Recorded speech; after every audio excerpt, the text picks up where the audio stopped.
Olá, estamos aqui para profetizar vida ao seu coração. Vida que vem da palavra de Deus. Esse texto maravilhoso, escrito pelo próprio Deus, inspirando homens ao longo da história a escreverem o seu querer para as nossas vidas. Eu gostaria de conversar com você hoje sobre algo muito interessante que é a peculiaridade do nosso Brasil. Eu não sei se você sabe, mas nosso país é um dos principais países na área da cirurgia estética, da cirurgia plástica.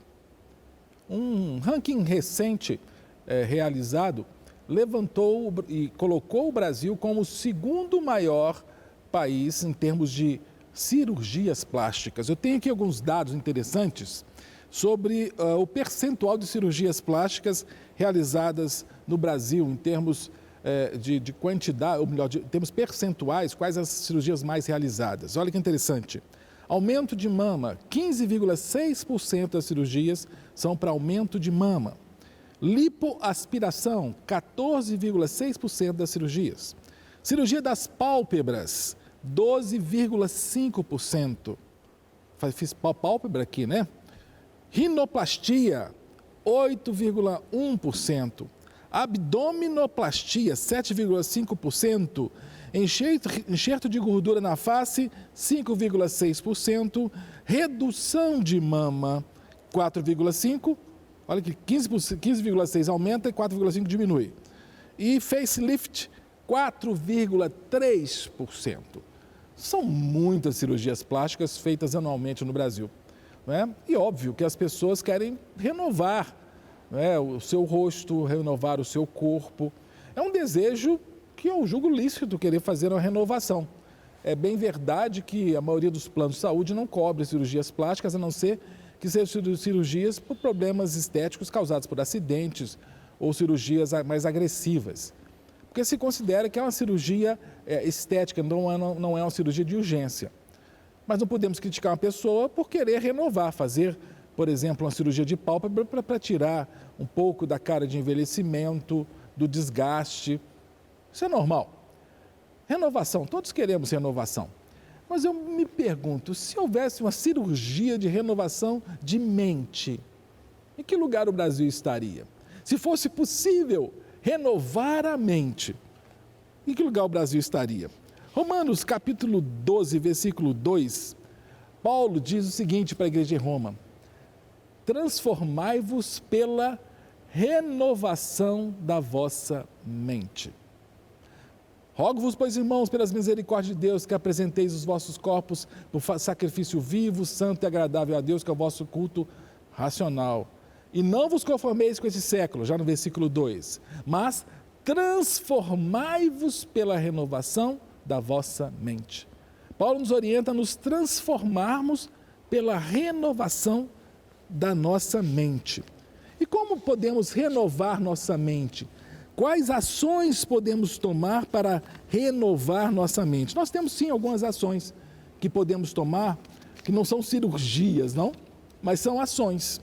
Primeira ação está lá em Filipenses capítulo 3, versículo 13, eu quero ler com você. A primeira ação que temos que tomar, a primeira atitude que temos que tomar para renovar a nossa mente. Filipenses 3,13 diz: irmãos, quanto a mim, não julgo havê-lo alcançado, mas uma coisa faço, esquecendo-me das coisas que para trás ficam e avançando para aquelas que diante de mim estão. Sabe qual que é a primeira atitude que a gente tem que ter para ter uma renovação de mente? Esquecer das coisas que para trás ficam. Sabe, é muito comum as pessoas gostarem, né, de ficar remoendo o passado. Primeira ação, esquecer. Esquecer esse passado que pesa em você. Não estou dizendo para você fazer um processo de amnésia geral, não é isso. Eu, por exemplo, sou professor de história.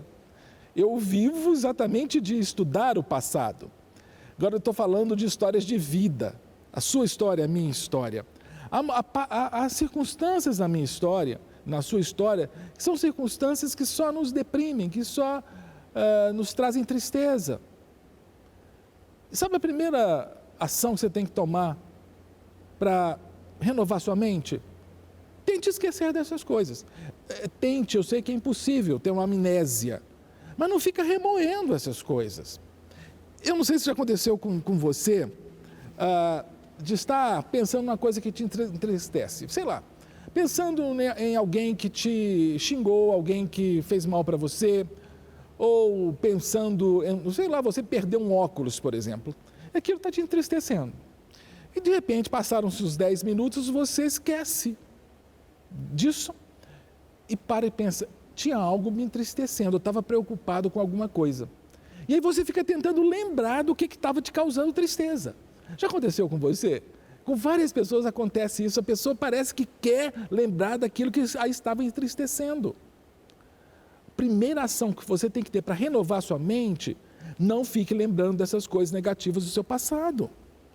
Lamentações 3:19, o profeta diz assim: lembra-te da minha aflição e do meu pranto, do absinto e do veneno. Minha alma continuamente os recorda e se abate dentro de mim. O profeta Jeremias, que escreveu Lamentações, ele reconhece que ele ficava lembrando desse absinto, desse veneno, das recordações ruins. Já pensou o que é isso, você ficar remoendo o passado que te faz mal? E ele falava que minha alma continuamente se recorda e se abate dentro de mim. Ficar lembrando dessas coisas ruins, gente, vai te abater. Olha, gente, ficar pensando nesse passado negativo não faz bem. E isso, sabe o que gera nas pessoas? Depressão. Exatamente. Você não vai conseguir resolver o que de ruim aconteceu no passado, não tem jeito. Já passou. Mas se você ficar remoendo aquilo, só pensando nisso, você vai ficar deprimido. Eu ouvi alguém dizendo uma vez que eu achei muito interessante, que depressão é excesso de passado. Interessante. Depressão é excesso de passado. E a pessoa completou. E ansiedade é excesso de futuro. E é verdade. A segunda ação para renovar minha mente, a primeira é esquecer do passado negativo. A segunda é não ficar ansioso pelo futuro. Não antecipe o futuro, você não pode fazer nada com ele. Filipenses 4:6, eu vou ler para você. Filipenses 4:6 diz exatamente isso. Não andeis ansiosos de coisa alguma. Não andeis ansiosos de coisa alguma. Você quer renovar sua mente? Tente não lembrar desse passado negativo, dessas coisas ruins. Não adianta. E outra coisa, não tente antecipar o futuro, não fique ansioso pelo que vai acontecer amanhã. Isso vai gerar em você ansiedade. Ansiedade é excesso de futuro. Que adianta você ficar preocupado? Vai resolver alguma coisa? Ai, amanhã vai vencer um boleto. Ai, amanhã eu tenho prova. Para ficar preocupado não adianta nada. Ficar preocupado, a própria palavra preocupado, só basta fazer uma divisão simples, né? Pré-ocupado. Você está ocupado antes da hora. A prova é só amanhã, o boleto vence só amanhã. Não vai resolver nada se ficar só pensando nisso, você vai perder sua noite de sono. E a orientação paulina é: não andeis ansiosos. Não fica pensando nisso. Pensar no problema é inevitável. O problema, a questão maior não é pensar no problema, a questão é você ficar remoendo o problema. Não vai adiantar. Não ande ansioso, é o que diz a palavra de Deus. É uma expressão interessante. Não fique permanecendo na ansiedade, não fique pensando naquilo o tempo inteiro. Renove a sua mente. Renove a sua mente. Primeiro, não pense no passado negativo. Segundo, não fique antecipando o sofrimento futuro. Não fique. Olha o que diz 1 Pedro 5,7. 1 Pedro 5,7 diz assim: lançando sobre ele, lançando sobre Jesus, toda a vossa ansiedade, porque ele tem cuidado de vós. Olha, eu tenho que ser sincero com você que ouve essa mensagem. É uma área que eu luto. Sim, eu luto. É uma área que eu tento renovar minha mente, não ficar antecipando, não ficar perdendo minhas noites de sono, pensando no futuro. Preocupado. Eu tenho que aprender a colocar diante de Deus as minhas necessidades. Não adianta antecipar o futuro, não adianta. Assim eu renovo minha mente. Eu não me preocupo com o passado negativo, mas também não antecipo esse futuro que está por vir. E a terceira ação, continua Filipenses 4, aquele texto que eu li, 4:6, que diz assim, né? Não andeis ansiosos de coisa alguma, antes, em tudo, sejam conhecidas diante de Deus as vossas petições, pela oração e súplica e ações de graça. Então eu nego esse passado, ou melhor, eu não lembro desse passado negativo, tento não lembrar, não ficar remoendo, não fico antecipando o futuro, e no presente eu começo a falar sempre com Deus. Isso. Então vem um problema, seja um problema do passado que está voltando, seja uma antecipação do problema do futuro, volte-se para Deus. É o que diz Filipenses 4:6. Sejam conhecidas diante de Deus. É terapêutico falar com Deus. Quando eu acordo de madrugada, e às vezes eu acordo, e quase sempre é 4 da manhã. Quando eu estou ansioso, eu falo, Deus, eu não posso ficar ansioso. Acordo às 4 da manhã, eu vou obedecer a palavra, vou falar com Deus. Porque falar com Deus é terapêutico, é uma forma de renovar a minha mente. E eu começo a orar, falar com Deus com orações, súplicas e ações de graça. Falar faz tão bem, gente, que as pessoas procuram psicólogos e psiquiatras. Muitas vezes os psicólogos e psiquiatras não falam nada. Eles apenas ouvem, apenas entre aspas, porque ouvir e escutar é uma arte. Mas as pessoas precisam de ser ouvidas. E quer melhor escuta do que a de Deus? Você tem que abrir seu coração para Deus, isso traz saúde para você.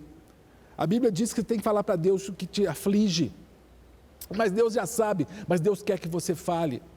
E olha, muito pode por sua eficácia a súplica do justo. E é interessante que Filipenses 4:6, na sequência o 7 diz assim, que se você fizer isso, fizer suas súplicas e petições para Deus, o texto segue dizendo o seguinte, e a paz de Deus, que excede a todo entendimento, guardará a vossa mente e o vosso coração em Cristo Jesus. O efeito de falar com Deus, quando a gente tem esses problemas, é duplo. Ele guarda a minha mente. Olha que interessante, uma paz que guarda a mente. Você já teve essa necessidade de ter paz não só no coração, paz na mente? Quieta minha mente, para de ficar pensando. É isso que acontece quando você coloca as coisas para Deus. Gente, é sobrenatural. É sobrenatural. Colocar as coisas diante de Deus. E, para finalizar, se você quer renovar sua mente, Lamentações 3:28. Diz o texto, Lamentações 3:28, inclusive a nossa irmã Ana Paula Valadão, da Igreja Batista da Lagoinha, tem um cântico maravilhoso, que a base é esse texto. Diz assim, quero trazer à memória o que pode me dar esperança. Você quer renovar sua mente? Ah, sim. Procure trazer à memória o que te traz esperança. Sim, pare de pensar em coisas ruins e pense em coisas boas. Pense na palavra de Deus. É igual jornalismo. Hoje nós estamos vivendo uma época de jornalismo fúnebre, que as notícias são de tristeza, de catástrofe. Eu paro de ver esse jornalismo. Eu quero ver programas que edificam, que trazem alegria, me trazem esperança. É igual o torcedor de futebol. Algumas televisões aí estão transmitindo reprises de jogos em que os times foram campeões. O pessoal vai ver um jogo de vários anos atrás e ficam felizes porque estão trazendo alegria. Nós temos esperança na palavra de Deus. E faça como diz Jeremias em Lamentações, quero trazer a memória que me dá esperança. Às vezes eu estou triste, mas eu ando, na minha carteira, no meu celular, com fotos da minha família. E quando eu estou meio triste, eu olho as fotos da minha família, especialmente agora da minha netinha, recém-nascida. Quando eu olho a foto da Lisa, aquela cara fofa, o vovô fica todo feliz. Eu trago à memória algo que me dá esperança, a esperança da vida da minha neta, ser uma bênção nas mãos de Deus. Que Deus possa abençoar, que Deus possa te abençoar, te ajudando a renovar a sua mente. Que Ele te abençoe e te guarde e te capacite nesse desafio. Um grande abraço e até o próximo programa. Não quer ficar um segundo por fora da nossa programação? Agora você pode nos acompanhar através das plataformas digitais. Não perca tempo, acesse, curta e siga-nos. Fique por dentro de tudo o que acontece por aqui. Rede Super, inspirando você.